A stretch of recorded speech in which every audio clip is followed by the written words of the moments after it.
آیا درست از نظر شرعی مرد انگشتر طلا بپوشه؟ رسم در مراسم سفره عقد کیک 7 طبقه با شمع، با یک کاسه عسل، اینا همش دردیه که تو عروسی ها و تو مراسم های عقد کنون صورت میگیره و علما اصلا در این باره صحبت نمی کنن، از بس که درباره نماز صحبت کردن که مردم از نماز هم بیزار شدن. همش درباره نماز، 24 ساعت درباره نماز و چه؟ درباره نماز و روزه. کسی درباره مسائل عروسی و این فرهنگ غلط و این چیزهایی که جا افتاده چه صحبت نمیکنه، چون میترسن مردم ازشون بر بگردن. نهایتا همین چیزایی که گفتم، حالا زن و مرد همه نشستن منتظرن که داماد بلند بشه.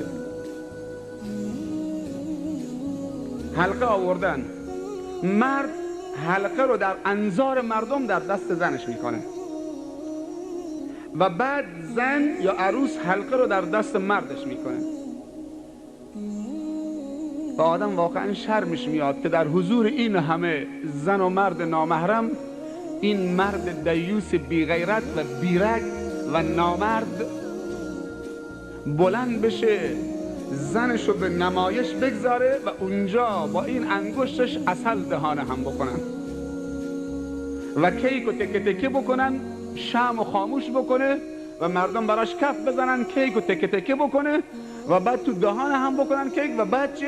عروس و داماد در حضور این همه زن و مرد نامحرم اونجا 2 نفری برقصن. اینطوری شده ها. نگاه کجا دشمن دست گذاشته، نه توپ لازمه، نه موشک، نه هواپیمای جنگی. اینطوری ما رو نابود کردن.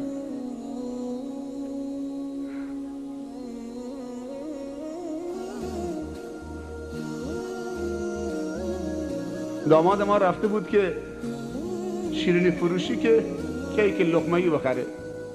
این کیک هست لقمه‌ای برای یک مراسمی. بعد ازش سوال کرده بود که این کیک برای چه؟ شیرینی فروشی گفته بود برای عروسی. بعد به داماد من گفته بود که خب مردم برای عروسی کیک های 7 طبقه میبرن، 4 طبقه، 5 طبقه، 7 طبقه.